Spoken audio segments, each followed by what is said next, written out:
be fi'n ffeindio'n absolutely wild. Yeah. So oedd Kylie Jenner yna, yn amlwg sy'n mynd mas gyda Timothée Chalamet. Which is dal, fel, what a pair. What a pair. So oedden nhw yn y BAFTAs anyway, oedden nhw front row, obviously, quick exit.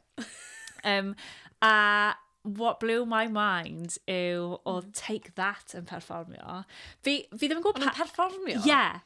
Pan nes i weld nhw'n gyntaf, ni fel, surely mae yna rhywun gwell gall perfformio, but meddwl mae can nhw ar ffilm. Yeah, fi ddim yn cofio beth yw'r... I want to say...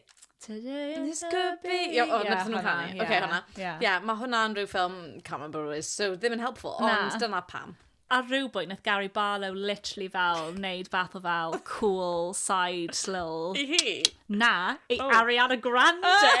Fel, who the hell, Gary? Nes i just, yr unig bit ohono fe fi di gweld, oedd David Tennant, oedd yn cyflwyno'r noson, yn canu When I Wake Up, well, I know I'm like parody. Proclaimers. Da, da, da, da. A wedyn oedd e'n mynd drwy'n gynulleidfa, oedd yn trio cael pobl i join mewn.